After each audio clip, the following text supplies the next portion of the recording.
Well, thank you guys so much for coming and joining us today. Really excited for the session. I am Melissa Meganson Axtell, one of the senior product marketing managers here at Consensus, and I'm so excited to be moderating this session with Brian Lewis. We're going to be learning about the tech stack for world-class pre-sales, and I know myself and everyone else here are going to learn a ton. DEMOFEST is presented by Consensus. We help you transform how you sell with the world's first product experience platform. With Consensus, you can automate demos, drive faster decisions, and accelerate your growth. Learn more at goconsensus.com or click Watch a Demo at the top of your screen. We also really want to hear from you guys during the session, so please go ahead and engage in the chat. I see quite a few folks coming in, which is great to see. You can chat in there, or you can go up to the docs area for some helpful information, share your thoughts, and of course, ask your questions. We have the Q&A session that at the end of this talk, I'll be coming back on and asking Brian those questions that you guys share with us. If you have technical difficulties, there's a little gear icon at the bottom of your screen. And that is where you can find all of the great help documentation so you can troubleshoot any of those issues that you may run into. And now I'm super honored to introduce our speaker, Brian Lewis. Brian is the co-founder and CRO of Home Run Presales, a presale software for high-performing teams. And so with that, I'm going to turn this over to Brian so he can start to teach us all of these amazing things. All right, thank you, Melissa. Let's get some slides going here. Perfect.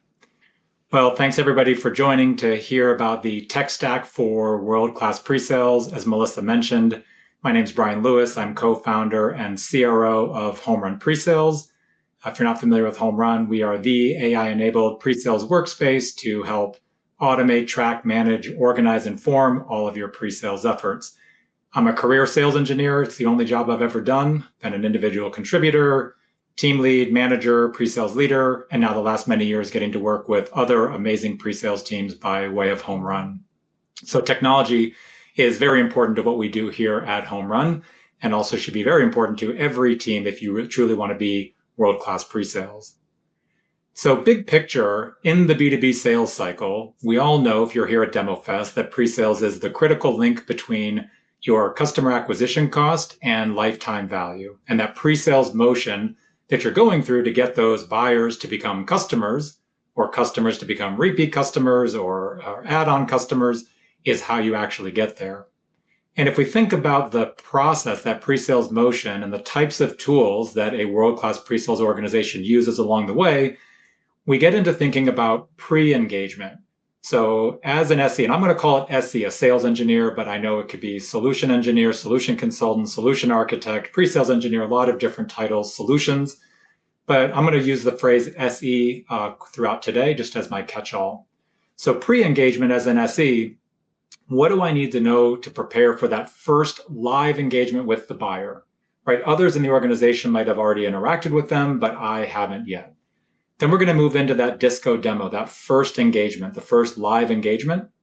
And through that process, move into the technical evaluation. If we do our job really well and our product is the right fit and we sell well, then we get to that purchase order. They're now a customer. And now we think about post-sales engagement. So we'll be thinking about the kinds of tools that we use in each of these different phases. So let's start off with the pre-engagement side of things. The whole goal here as an SE is to come into our first live engagement, to come in prepared, to come in with a point of view, and also know what we still need to learn, right? So that's our goal in the pre-engagement. And to do that, we need to be thinking about, what do I need to know before engaging with this buyer, and ultimately, how do I get that information? So there's going to be existing info that's out there in our different tools, like our CRM. There's going to be human info that's out there, like engaging with our AE. And also what everybody's very excited about is all that AI info and all the new magical stuff that we can use and include into our process. So from a tooling perspective, the different tools in our pre-sales tech stack. Now we're going to include the CRM in this because ultimately that is a source of information that an SE is going to use, right? What do we know about this deal so far? That's going to be account info and qualification info and the contacts involved, the past activity, things like that. Of course, I'm going to be matching this up ultimately to who are the attendees on my calendar invites so I know who they are. I'm going to be using things like LinkedIn to go find out more about them. And not just what do I know about this particular deal, although that is the primary focus, but also there's data in the CRM that we can use to leverage and say, well, similar deals by segment or vertical or size or win-loss status, what else should I know as I prepare for this deal based on other deals we've gone through? And that second part is also where some of the AI tools, your chat GPT type tools, your co-pilots will also be able to help with. But okay, so we know a little bit about this deal so far. Now I'm calling out the SDR, BDR, AE notes and docs separately, although often that information is in the CRM, but sometimes not. It's in a deal docs folder in OneDrive or in SharePoint or Google Drive. So ultimately, that is a tool for me as an SE. Now I really want to call that one out separately because the point here is the notes are great, but you need to also talk to your AE. It's not just about reading the docs. You want to have that conversation. Just because you got added to the calendar invite and are going to show up doesn't mean you can read the notes and do that effectively. You have to have that conversation. You're going to ask, what do we know so far? Goals, pain points, compelling events, SKO details, so the sales qualified opportunity details.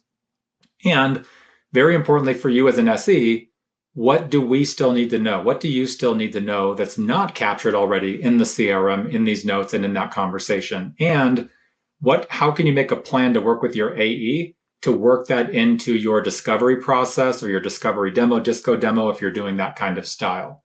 Because as an SE, there are things you need to know. Maybe it's tech stack, maybe it's technical details, size and scope, databases used, hosting providers. Your needs will be different, of course, based on the type of tool and solution that you're selling in your industry. But the goal here is to figure out where the gaps are at. Your call recording tools. These are an absolute must these days for a world-class pre-sales team. Now, the goal of call recording tools from an SE perspective is to reduce the need for verbatim note-taking, but not to eliminate the note-taking altogether, right? You have a role to play in here. So as you're prepping for that first call, ideally you're carving out the time to listen to the prior calls or at least some of the snippets. And your goal is to try and listen for the exact wording, the acronyms those buyers are using, the way questions were asked and how they answered it. And you're going to use that when you're creating your discovery questions, your demo scripts. You're going to be using that to mirror it back. And I see exactly, I read the AI notes on it as well. So that's also part of the value of those call recordings is if you're time crunched, just read the summaries to make sure that you kind of know what's going on. But you're looking for specific information there to complement everything else. Now, when you move into, oops, let's make sure we can keep going here.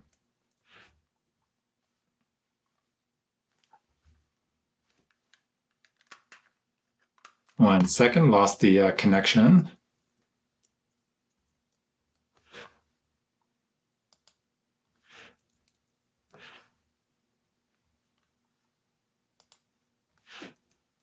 There we go. All right, your battle cards. So the goal here is that if you know you're up against competition, you want to start already focusing your thinking about how you are going to differentiate and provide value.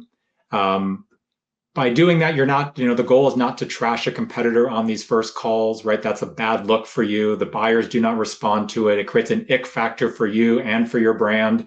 So that's not something you want to do, but you do want to know where you are different so you can make sure you can stand on your own 2 feet and highlight those differentiators. Then you get into the demo automation tools. Again, we're still pre-engagement. You as an SE have not even talked to this buyer live yet, but already, I mean, the demo automation tools, I'm saying that these are new as a pre-sales tool because they're primarily been purchased by marketing, sales teams, are used on websites, they're used early on by SDRs, BDRs, AEs as a ways to engage. Now, as SEs, we are often using these tools to create the content, but not necessarily using them ourselves as a way to engage. So part of that AE conversation is a discussion around, if you're using consensus, should a demo board be sent out, which is a very effective tool to get early engagement. or some other kind of self-guided presentation or demo, should that be sent in advance, right? We've got recordings, so you've got any kind of recording tools, consensus included, click-throughs and walkthroughs, any kind of guided direct access. And we think about this because we're thinking, can this help engage the buyer already? Can this help them learn something that we don't want to have to cover live? Can we use this as a test because maybe they're not as engaged as we want them to be? And very importantly, will it free up time during our live disco and demo calls so we can save time? Because every SE gets time crunched, every AE gets time crunched. So can we use this as a way to divert and use some of that time in a self-service way?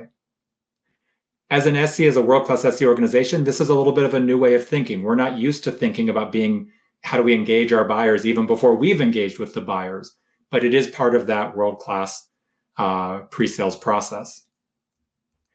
Then you're going to get into the ChatGPT type tools, and we're going to break out some of these different AI tools, but this is where the research comes into play. So we've already used a little bit of that AI when it's coming into the call recording tools for summaries and things like that, but this is you using them now and building out prompts to learn your buyer's market, their trends, what's most important, targeted competitive comparisons. This is you as an SE, not what your AE is doing for their account research, right? This is you saying, I need to know some things too. Can keep that concept going of you being a proactive partner in moving this deal forward. And this is not a whole session about AI, although AI is a key part of the pre-sales tech stack for world-class pre-sales, but a little bit of a intro if you're not familiar with this too much. But in terms of building out a prompt when you're using these ChatGPT type tools and your co-pilots, essentially you're giving a scenario, you're giving it a role, you're giving it specific input data that can be used, you're giving it specific outputs that you're looking for, and you're being very specific in how you do this. And ultimately, it is an iterative process. And so if you were doing this kind of research as an SE, then it's going to be very small, but the general prompt here would be something like, and this is you chatting in with your co-pilot, you are an expert market researcher and enterprise sales strategist. I am a technical sales engineer preparing to sell to a prospective customer named fill in the blank. Before I get on my first call with them, I want you to help me understand their company, stakeholders involved, how best to use them. Here's what I need to know about them. Number of employees, market segments, et cetera, et cetera, et cetera. Now, from the perspective of a technical sales engineer selling into a company like this, I'd like you to create a high-level technical sales plan. And here's what I sell. Features, sub-features, differentiators. You could be loading in product documentation, whatever makes sense. Please provide and then fill in the blank. Write a brief ideal customer profile, an overview of how they might be currently solving this problem, and on from there, and ultimately format the response in a structured sections with headers for easy scanning. Right, so you're giving this setup to your Copilot, your ChatGPT style tool, and you're going to get something back, and then of course you're going to iterate and have that conversation until you get what you actually need. But we often as SEs think that this is something that the AE does. We don't do this, but it actually is part of world-class pre-sales. Your prompt may be a little bit different based on what you need to know and how you want to prepare, but this is going to be gold for you as you go through. And then finally, as you are getting into your pre-engagement, you got your pre-sales workspace. And this is ultimately going to be that one place for all things pre-sales. So you've got all these tools that we just went through, but your pre-sales workspace is designed to bring these all together. You're going to be importing, or it's going to be importing data from the CRM and those AE notes and the call transcripts from your recorders and the demo automation data. For example, Home Run is one of these workspaces. If you had consensus, the consensus demo board data is sitting there in that workspace saying, is there a demo board that was sent out? Or is there engagement on it already? Who's actually said which features were most important so that I know how to prepare and get ready for that first live demo? You're going to link to your battle cards so they're at the ready. You're going to augment this information with new pre-sales data that you're learning. You're using the embedded ChatGPT style tools, they're co-pilots. In Home Run, we call it Coach, to actually get the information that you need and the research that you need. You're actually starting to track your activities, or better yet, they're tracked for you, because again, thinking about customer acquisition cost. You haven't even engaged yet, but you might already have your sentiments concerned or encouraged based on what you're finding. And ultimately, all of this is going to help guide your discovery and your demo process. So while there are multiple tools, if you do adopt the pre-sales workspace concept, and also it brings it all together, instead of 10 different tools, it's one tool to kind of leverage the rest of them. Now, also, since not everybody's familiar with all the different variations of the pre-sales tooling, if we think about the different types of quote unquote AI, the workflow, copilot versus agent. Now, workflows are not really AI. This is a predefined sequence of steps. If this, do that. Really, really straightforward. These have been around for 1,000,000 years. They will stay around for 1,000,000 years. It's when you know defined cause and effect or if-then kind of actions. And they can be simple. They can be quite complex. The copilot is one of the new ones. This is when we think about ChatGPT, we're thinking about interacting with something to prompt and get responses back and reprompt. So these are your AI enhanced assistants. They're working alongside you as a human, right? Summaries, suggestions, automations, next steps, but you are the driver of this process and they are assisting you, hence the copilot term.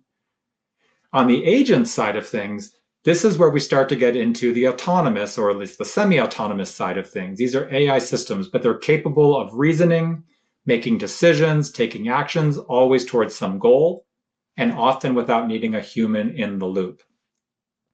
And if we were to apply this to something like, just as an example, an SC assignment process, a workflow would be when Kevin, who's the AE, checks the pre-sales support needed box in the CRM, Brian gets assigned as the SE because Brian is mapped to Kevin.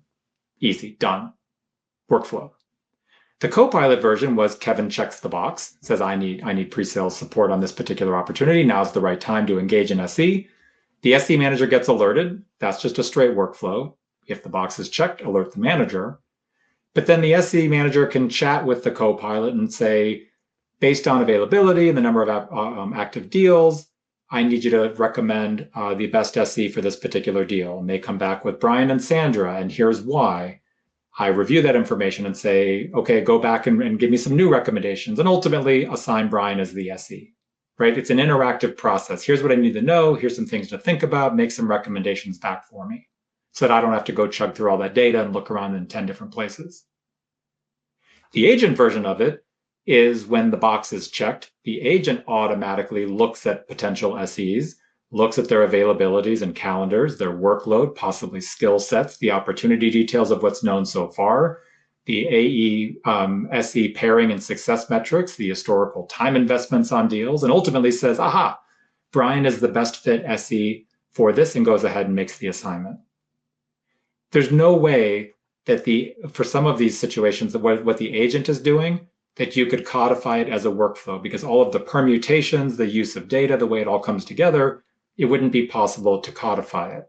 This is the power of the AI agents in any kind of process, but especially in something like pre-sales.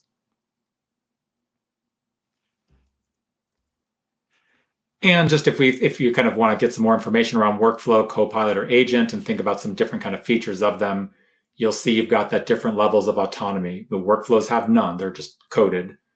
The Copilot has a little bit more, the agent is highly autonomous. The workflow just does a thing. The Copilot, you have a goal in mind, solve this particular thing, give me this particular recommendation, and of course the agent is very goal focused, and we can see all the way down from there. Every pre-sales team, every sales team, every go-to-market team is exploring where all of these factor in today, and they're going to be used for different parts of your process. But it's always looking at how do you save time, of course, that's the big one. Can we make smarter decisions? Because there's a lot of information that's hard for us to process and sift through, and these systems are really fantastic at doing that. So now we've worked as an SE, I'm ready to come prepared, I'm ready to come with a point of view, and I know the information I still need to get. So now we're getting into that first live call, that first live engagement with our buyer. Our goal here, excuse me, our goal here is to show the buyer that you understand them, right? That's part of coming prepared with a point of view. Prove that you are an expert and a trusted partner. That's also part of coming prepared and having a point of view. Demoing value and securing the next meeting, and ultimately leave knowing everything that you need to know.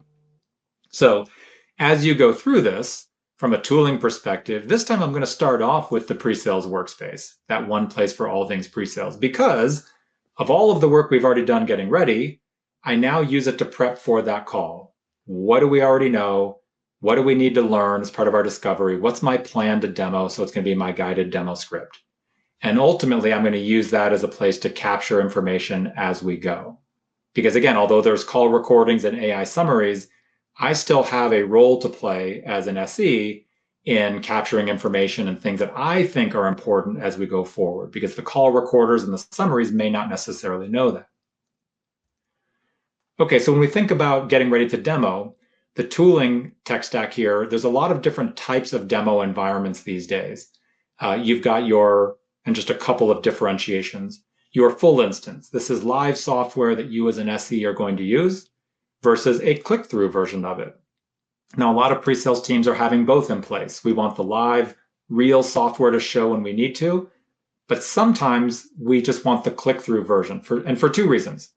One, if we have a click-through version of this, that means maybe our AE can take on that particular demo because they can certainly click through the path and give that version of a demo so that we don't have to as an SE team. So we're saving time by not doing those particular demos. It's also really great for new SEs. Hey, you're brand new here. You're not fully trained on the full instance, especially if we have a very complex or sophisticated, comprehensive platform, but you can go through the click-through version as a way to get used to the flow, right? So that has a place both in eliminating the demos we have to give live and also as a training tool for newer SEs. If you do have a full instance, we think about standard versus custom. The standard would be it's always set up the same way. We kind of demo mostly the same way. And there's reasons for that. Versus the customized version, which is we know something about this buyer, this vertical, and therefore we are going to tailor the demo already even for the first demo. Now we might do that with what I'm calling live data. So basically we know this is this type of company, therefore the data should look like this. And we're going to go into our backend, we're going to change the data in the configurations or our backend database to make it truly live data, just reflective of that buyer. But there's a whole class of AI-enabled demo automation tools and demo environment tools that are able to take guidance and inject or synthesize data. Now, I can tell you in my prior SE career, I worked for a supply chain planning software company.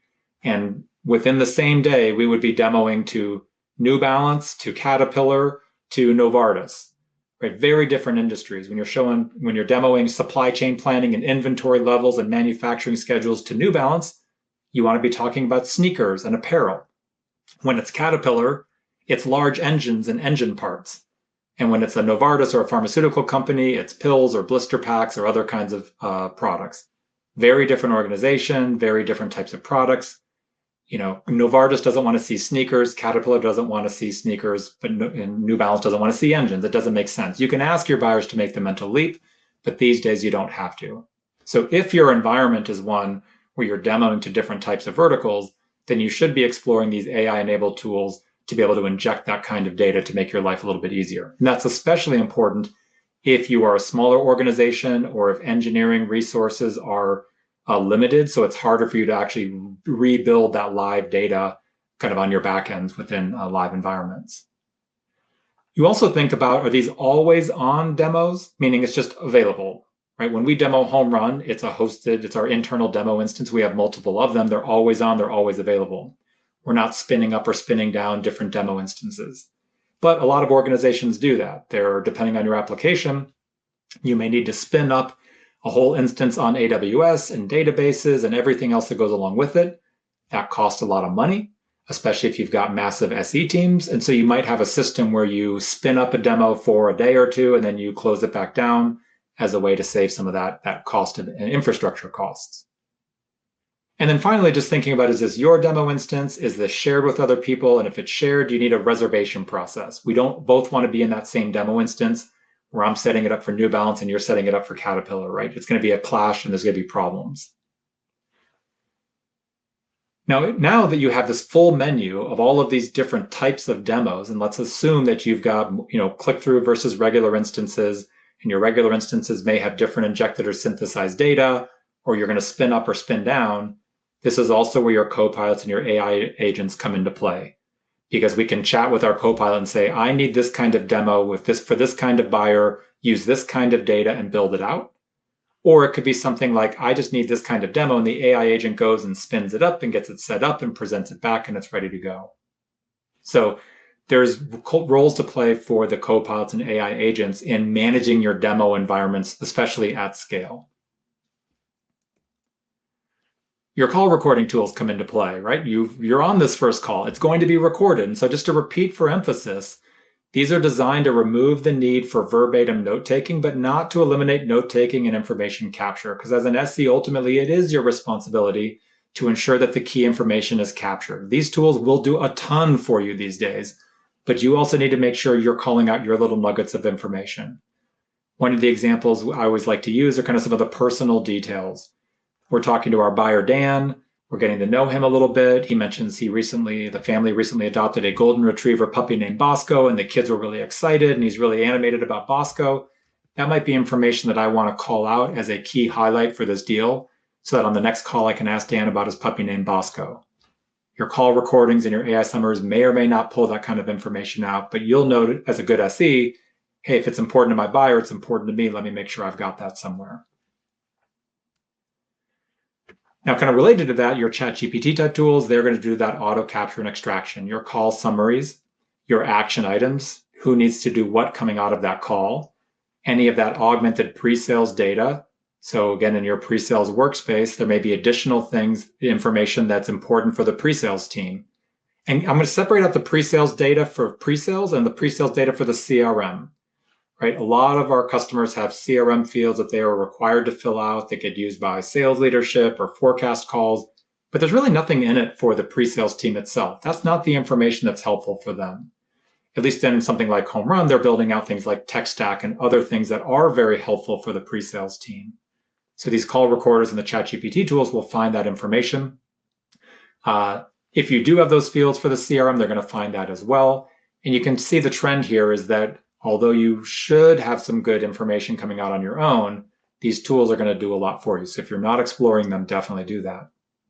Also on this first call, this is where you're getting into your feature requests and product gaps, because you're starting to hear, you're having a conversation now, and your buyers are going to say, can your product do X? Can it do Y?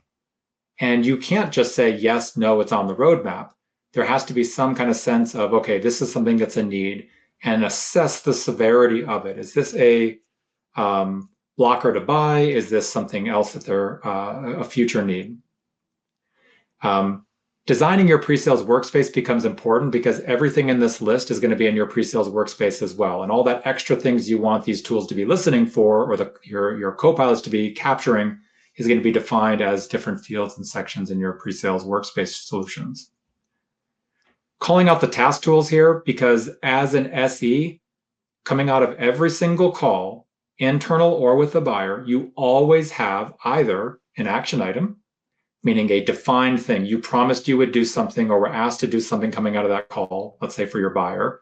You promised you would send the AI data formats to this buyer. You need to get the demo environment set up, whatever it is, or what I call an INCFU, which is in case of no contact, follow up. Now that could be with your buyer. So you've worked with your AE to say, all right, if we haven't heard from our buyer by next Friday, you, Brian, as the SE, we want you to send this pre-sales guide or this technical guide for them, because that's going to be helpful. Or in the absence of that, in case of no contact, you follow up with your AE and say, hey, what else can I do? Help move this along. That's part of being a proactive partner. Key part here is if you promise to do something for a buyer on a call, do it quickly, and definitely do it before your buyer has to ask you about it. That's why these action items and INCFUs are so important. Time kills all deals, but also this is about buyer experience.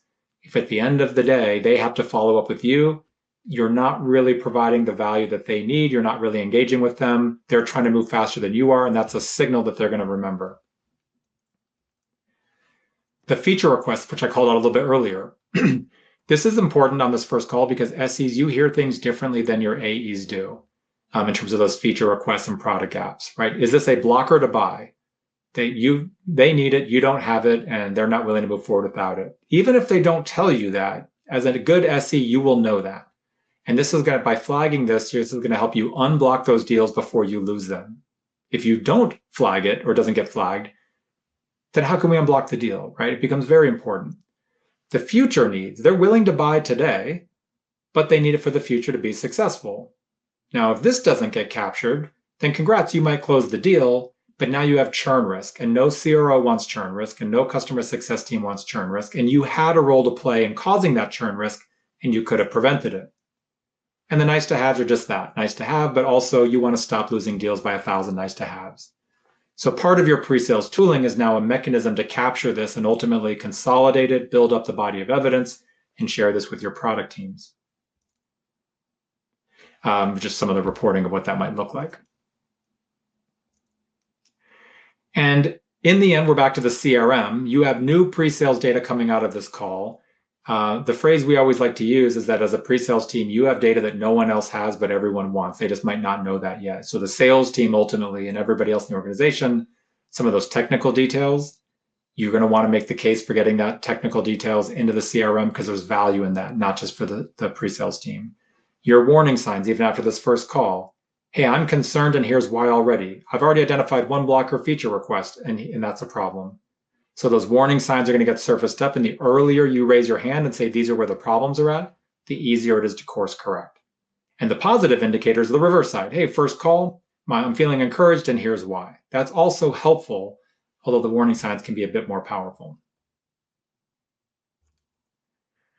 Now we started with the pre-sales workspace here, and now we're going to finish with that as well, because at the end of the day, it is where you prepped, it is where you kind of were able to capture for the call.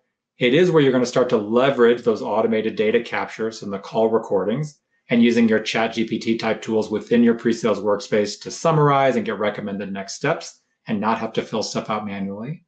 It's where those activities will get tracked automatically, so you don't have to go in and manually say, I did a demo or how to discover a call with this opportunity. It's also where you're going to have that data and export out to your CRM. This is a growing body of data. It's going to go over to your BI tools. Your feature request product apps are going to go over to your product solutions. Again, you have data that no one else has, but everyone else wants. So you're sharing that data and therefore that value. And ultimately, this is where you also start to get into some of the reporting, right? As a pre-sales team, there are pre-sales metrics that you're looking at to be truly world-class. Deal status, team status, warning signs, blockers, team utilization, performance, and on from there. And ultimately, you're going to start to have your own sets of metrics and reporting for how you can manage your pre-sales organization. How are we doing? How do we get better? Where are the problems? How do we get better? Right? Always towards improving the process. These are the same metrics that are also going to give you the data you need to reorganize the team, or I should say, organize the team differently. Pre-sales versus post-sales work splits. Do you already need to think about hiring to scale the team or have the data to make the case for it, and on from there. And of course, all of that data is going to be used by your AI tools as well to make recommendations on overall process performance. Okay, we get out of our Disco demo, we're into our technical evaluation. So now our goal is prove the value of our solution and of our company. We are the right fit, to secure that technical win, and ultimately to win the deal. Now, I know in some organizations, they will say, well, we don't have the concept of a technical win, but really everybody does. At the end of the day, you're not going to get to winning the deal without some sense of a technical win. Now, for some companies, we went through a POC and we have a very defined success metrics. And therefore, yes, the buyer says we have a technical win, we are the preferred vendor. And in other cases, you don't really have that, but you can, as an SE, say, we don't have any technical blockers. There's no technical risks. We've showed everything. The buyer seems to agree that is still a form of a technical win. The tooling here, your pre-sales workspace, that one place for all things pre-sales, you're going to prep going into your technical evaluation process. What do we know? What do we need to prove? And why do we need to prove that, right? Why is the buyer here? We're leveraging those built-in ChatGPT style, those co-pilots within the pre-sales tools to help design evaluation plans now that will satisfy success criteria, prove value. As we move through this, we are alerting on those pre-sales warning signs. We are escalating to resolve issues quickly. We are tracking our activities. We're exporting the data and we're reporting on it. Now, the evaluation plans as part of that, these are your step-by-step guides and your templates to run your POCs, POVs, which I'm going to use as the general technical evaluation terminology here, but there's different forms, of course. But you want them to finish on time, in scope, and with demonstrated success. Now, within these evaluation plans, if we think high to low level of details, right, the customer objectives, why did they come to us? What did they say they wanted and needed? And what have we counseled them on what they really need if necessary? What are our value drivers that ultimately support those objectives? The capabilities that support the value drivers, the features that support the capabilities, and ultimately down to the granular level, the scenarios, the individual test and use cases that are going to get checked off along the way by you and or your buyer. That's part of your evaluation plan. And also not just the success part of it and the checklist, but also all of our setup processes, our closeout processes, right? That step-by-step guide to make sure we're all having a consistent process built around our own best practices. Sharing the evaluation plans becomes very tricky, right? If I'm a Google shop and I create a wonderful Google sheet as an onboarding guide, or not an onboarding guide, a technical evaluation plan, and I try and share that out, but my buyer's on Microsoft platforms and therefore they can't access Google Docs. Okay, now we have to have a spreadsheet version of that same document, and that's a problem. If I use the spreadsheet version, then the Google customers can't use it. So you want to try and make these tool agnostic. Also, if we send this out as a PDF or something else or a slide deck, it's not interactive in that way. We want to share these out through the buyer portal because we want that engagement with the buyer. We want to jointly and digitally track progress through this plan, get instant alerts on the blockers, and collaborate to resolve issues. So ultimately, you got the right plan and a way to share it out through a buyer portal. You want that buyer portal to be branded with your branding, so it's your buyer portal.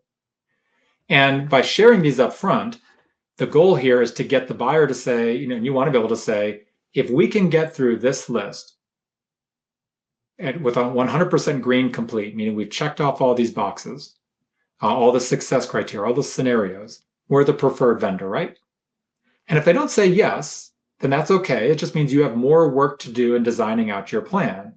Okay, no problem. What else do you need to see? What else is not captured here that's reflective of how you are doing this evaluation and how we can show that we're the right fit? Now, of course, in your overall plan, you're not sharing all of it with the buyer. You might have all of your own setup stuff internally. Your use cases and your closeout stuff might be internally, and only the use cases are what you share. So again, you want these tools to make sure you can share parts of it, but not all of it. But ultimately, that's the world-class process to get to that evaluation plan and share it out and engage the buyer. Your AI tools, once again, this is where you get automated guidance for your as an SE based on everything that's known so far, right? You can chat with your co-pilots. Hey, because you know XYZ, or actually, excuse me, the systems can recommend, because we already know XYZ, use this particular template, just ready to go as a recommendation. It can be the chat version of it. Take what we know so far and build me an evaluation plan that fill in the blank, right? We're back to the prompt side of things to get the right evaluation plan. Now, kind of in our opinion here at Home Run, the best pre-sales tools and the best ways of kind of setting this up is they should do a lot of this work for you. You shouldn't have to chat with your solution to get an evaluation plan that makes sense for you, right? That can be useful in some cases, and you might like that. But we're getting very used to the idea of chatting with our co-pilots to make them do stuff that we want to do. The best tools just know that already. They're embedded in their best practices. So think about that as well when you go back to workflow, co-pilot, or agent. Do I really need to chat to get this, or should this just be done for me based on what's known? Right? That's going to be your workflow or your agent side of things. Your proof point technologies. Now, this is a pretty big bucket. But at the end of the day, if you think about the different types of technical evaluations, you might be a self-service PLG type company where somebody's already hands-on in your technology. So the proof point is they're using it. You're going to want the telemetry, the tracking to know what people are doing there and are they effectively using it so that when you do engage or try to engage, you know something about that usage. Guided workshops. We're not going to be hands-on with the technology, or our buyers aren't, but we're going to guide them through all of their use cases and show them in kind of a guided workshop demo. And then you've got also your trial, POC, POV, where your buyer is going to be hands-on with your technology. You're giving them access. You've built out an evaluation plan of everything they need to do in there to prove out that value or prove out that success. Now, within that plan, and given all these different types of evaluations, you also have choices in your proof points. And I know this is something that Peter Cohan and Paul and the great demo team are very big on, is like the different types of proof. In this case, for any individual use case or test case, the buyer says, we need to do this, and you're going to show that. Can you just show it in slides? Like just say, hey, we do it. Is that enough? Can I give you a demo recording that they can watch on their own time, to see it? And is that going to be enough? Can I give a demo click through? Just okay, a couple of clicks that get them through? Or does it need to be a live demo? I'll show it to you live. Tell me where you want to go. Am I giving you hands-on access to a live instance and a hands-on access to not a full software, but a replicated instance, which there's a lot of great tools to do that today as well to help control the environment. And you can pick and choose. We all think just because somebody needs to be hands-on in the software, then they have to do everything hands-on, but that's not true. You can help guide and coach your buyers on ways of looking at different proof points and what's going to be acceptable. That reduces their amount of admin burden, time, and effort, and also yours as well. There's some great, for those using Consensus, there's some really great home run customer case studies around using home run evaluation plans and embedding Consensus demo boards directly in the evaluation plans as these types of proof points. So some really exciting stuff there if you happen to be using both tools or exploring either one of them. You also get into the RFX tools and assessment tools. These can obviously be huge time savers, especially for the types of repetitive IT and security assessments. There are some really great off-the-shelf vendors. There's a lot of AI DIY options that you can do these days. And ultimately, to know if this kind of tool is the right fit, you want to get, look at your pre-sales activity data in your pre-sales workspace to help guide that investment. And the same goes with any of these other kinds of tools. If you don't have the activity data, it's hard to know where the time and effort's going. When pre-sales teams talk about tracking activity, and for those SEs that are out there, it's not about looking over shoulders. It's absolutely about, is this the best use of the SE team's time? Can we help protect that time from wasteful activities and admin burden?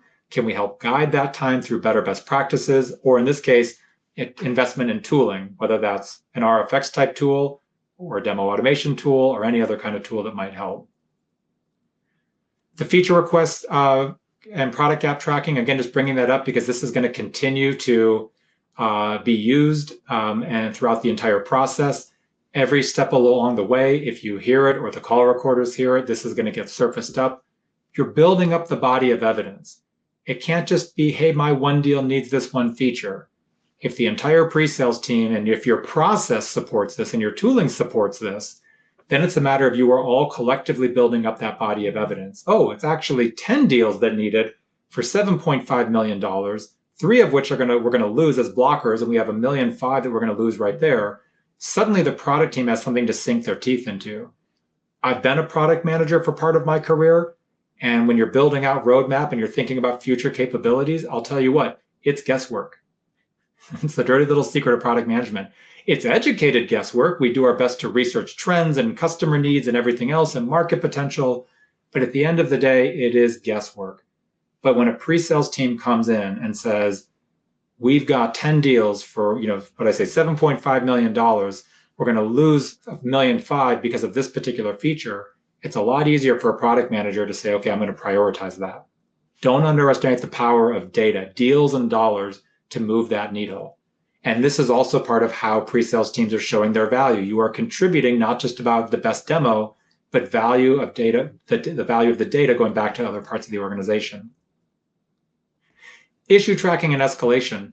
This comes up in your technical evaluation, so you're going to have some kind of issue tracking or escalation process. This is different than feature requests and product gaps. This is more about support.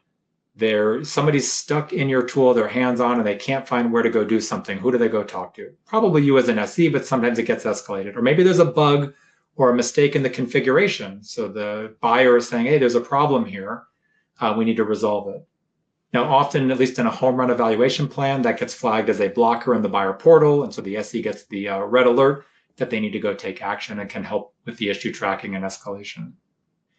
Keep in mind that this is important here because your buyers, they know that their pre-sales experience as a buyer is a predictor of their post-sales experience as a customer. So even things down to the level of support and escalation that you're providing during a technical evaluation and the way that you coordinate internally to resolve that very quickly does not get lost on your buyers. They pay attention to this. Your call recording tools are going to start to give you the, okay, what have we learned? Let's get the summaries. And not just, at this point, you've had so many interactions with your buying team. It's not just summaries across the calls anymore. I'm lumping it under call recording, but this is also where you're plugging in your Slack channels. This is where your emails come into play, or any other kind of forms of communication to say, we've now had a lot of interactions. Calls are just one of many sources. Your call recording tools, those communication channels, are going to flow into your AI co-pilots and flow into your pre-sales workspace to automatically synthesize all of that for you. This is also where we start to get into this kind of summarization. These become some of your key assets for transitioning over to your post-sales team, because they're going to want to know everything that was done and come up to speed very quickly without having to sift through all of it. Your CRM, you have even more data now to share. At this stage, though, when you get this far into your sales cycle, this is where the value of your pre-sales data changes a little bit. It's not the early warning signs, it's actually the later stage. This becomes gating material for your sales forecast. Should this be put into best case or commit? Or worse, you're looking in something like home run saying, show me all the deals where we have pre-sales warning signs on ops that are in best case or commit for next quarter.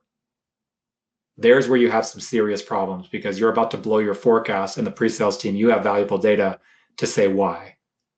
And this is, again, as we say, a key way or a primary way for your, as a pre-sales team, to earn your seat at the sales forecast table. All right, so we've done all of this amazing work. We've leveraged all of these tools. We've gone through a truly world-class pre-sales process, shared all that data out. We've unblocked deals left and right, and we've won this deal. We now have a brand new net new customer. We are now getting into the post-sales engagement part of the process. And so ultimately, we need tooling to help us transition the customer to the post-sales and customer success team, or the implementation team and deployment team. This is where you want to set up your post-sales team for success. Internally, set them up for success, and also set your customer up for success.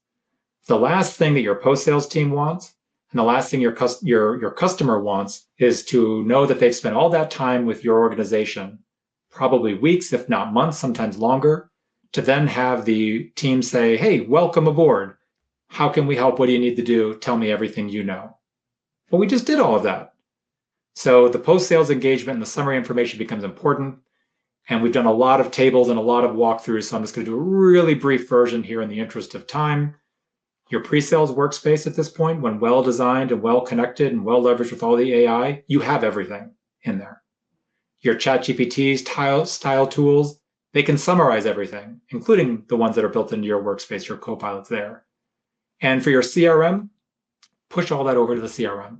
Or to your BI tools, or to your post-sales solutions. Once again, you're sharing that data to where it needs to go. But you have everything, summarize everything, push everything. That is ultimately how you're going to engage on the post-sales side. So when done well, this whole process and that pre-sales tech stack for world-class pre-sales is going to make every SE your best SE. It is going to help you do more and admin less, which no coincidence is the kind of tagline of home run pre-sales. And ultimately, as cliche as it is, the reality is when you do this well, you will win more deals. Why? Because there are deals that you're going to win no matter what, and there are deals that you're going to lose no matter what. And a lot of those deals are one in the middle, and this is going to help you win those ones in the middle, just that much more, one or two more deals or a lot more deals. You're going to help them win more quickly and close them more quickly, because you've tightened up your process, right? You don't have a POC process that's going to go out of scope and over time, because you have it well defined up front and a way to deliver that. You're able to unblock deals earlier and get those warning signs earlier, so you're not discovering them late and then delaying the deal, so you can kind of help reduce the sales cycle. And with less effort. We are all super busy. Every organization is trying to scale efficiently. Headcount is exceptionally hard to come by these days. The C-suite doesn't want it, because ultimately, sadly, it sits, there's balance sheet implications and financial implications. So how do we scale with less effort? The right tooling is going to help remove the admin work, whether that's through AI, through demo automation tools, through RFP tools, by having one tool, the pre-sales workspace, as opposed to context switching across 10 different ones. And ultimately for SEs, it's going to make your life a whole lot better, because all that admin work, all that hunting for information, all those silly manager updates that you have to do go away, because the tooling can do all of that for you. That wondering what's most important, what do I need to do next, goes away because the tooling is going to give you that automatic guidance so you don't have to worry about it anymore. And that's great both from an SE perspective and how well also we close more deals. That means we're going to hit targets. Our comp plans are going to look really good, or not the plans, but at least our outcomes, we're going to be hitting those targets. And I want to kind of end on this one because a lot of this was around, the tech stack for world-class pre-sales. And that is true. But it's not just for the pre-sales team and for pre-sales sake. Because again, I've said this before, pre-sales teams have data that no one else has, but everyone ultimately wants. And so that means that all of this work that you're doing in this tech stack and the way it all comes together means that your data is going to go and feed your product marketing team, because you have different technical information that's captured anywhere else, and correlate that with win-loss analysis to say, ooh, turns out when we look at our technical fit analysis, there's some new things we can add into our ICP and our persona development, which then goes into any of the assets that enablement's going to be using. Your sales team wants to know it so they can unblock deals before you lose them. They want guidance on the sales forecast so it's as accurate as possible. Nobody wants to miss targets. Nobody wants to blow the forecast and be embarrassed by that. You can help. Your product team needs data to help drive the roadmap. They also don't want to have the finger pointed back that we're losing deals because of missing features. Tell them. They want to know that. But you have to do it in the right way, because it's hard to piece together 17,000 one-off needs when it really is one collective need. Build up that body of evidence. Post-sales team, same thing. They need to know what's going on. They need to come up to speed very, very quickly, and your customer wants that as well. And then finally, the C-suite cares about this. They're not going to be down in the weeds of the different details, but your C-suite will have deals that they have their eyeballs on, which means the tracking and the updates and the warning signs need to be there. The C-suite cares about the quality of the sales forecast because they are using that to plan, do their strategic planning and plan cash flow on the finance side of things. They're using it to justify headcount. Can we scale down? Do we need to scale up? They want to make smart decisions. Nobody wants churn risk. They want to see churn risk go down. All of this comes into play. So your C-suite ultimately cares about it, even if they don't know about the details down in the weeds. So with that, we're going to leave it here. That is the pre-sales tech stack for world-class pre-sales. Just a couple of QR codes if you want to know a little bit more about Home Run. Scan that's going to go to our website. We'd love to show off Home Run if you think this might be a fit. And also if you're Consensus users, how Home Run and Consensus play hand in hand, and the embedded Consensus integration directly in Home Run. Home Run has a really great YouTube channel with other webinars, customer success stories. You've got the likes of Chris White and Rue Dickinson in there. And also on the bottom right, the Home Run content library. There's a series of really awesome best practices guides. The 3 pre-sales data points to bring to your CRO's attention, 7 best practices for successful pre-sales evaluations, and on from there. So go check that out to see how to also be world-class pre-sales from a process perspective. All right, that was amazing. Thank you so much, Brian, for sharing all of that. I'm sure myself and everyone else here was taking notes and just making sure we were getting all of that great information. We did have a few questions come through, so with our last few minutes, I'd love to ask those and get your take on those. Sure. So this first one we have is, I am new to using AI tools like ChatGPT. Where would you recommend finding good prompts to test out, or any other tips for newbies? Yeah, so Google has some great resources for prompts if you actually just Google kind of prompts for fill in the blank. ChatGPT can also, if you start to learn it, you can ask ChatGPT for prompts that you can use. There's also some of the pre-sales communities like the Pre-Sales Collective Slack channel. I'm seeing more and more conversation there around prompts that are being used or people posting prompts they are using. So those are just a couple of quick places to go take a look. Yeah, that's great. And great that you're looking into, whoever asked, that you're looking into AI. It's definitely the future. Next up, we have the description of tools are verbalized. How useful is that unless we get the names of the tools? This was asked a little bit earlier on. Yeah, good point. I see that, Manoj. Thank you for that. We kind of intentionally tried to stay a bit agnostic, so not promoting any individual tool more than others, because for any one of these, there are multiple ones to evaluate. I mean, certainly I'll throw out Home Run Presales as a workspace and Consensus as a demo automation tool and for the click-throughs. But if you want to get in touch, we can give you some other ones that kind of are ones that are, friends of Home Run or ones that we've endorsed. Perfect. Okay. And this is a fun one to end on. If you had one tool that you could magically give to all SEs, what would you choose? Well, of course, I'm going to choose Home Run as the magical tool for all SEs. I would then probably choose the bundle of Home Run and Consensus as the kind of 1-2 punch or 1-and-1 punch for all SEs. But yeah, I would stick with the pre-sales workspace because ultimately it does bring together a lot of those different tools that are going to be in use in that world-class pre-sales tech stack. Perfect. Yeah. Love the answer too. That's great.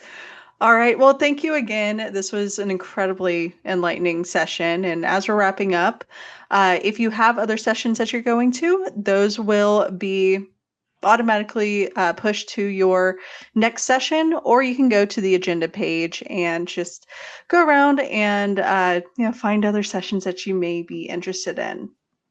We also are very excited to announce that we have 2 more events in person this time coming up. So we have our DEMOFEST New York City, which I believe both Brian and I are going to, which will be very exciting. And then DEMOFEST London coming up in the fall. So you can go to demofest.com to join those, or you could go to the documents or the information page on here to learn more about those and grab your free tickets. It's really amazing that we're able to put those on for free. All right, and make sure to stick around, go to the next session, and thank you again for joining us, Brian. This was really, really incredible, and we're excited to see you all again soon.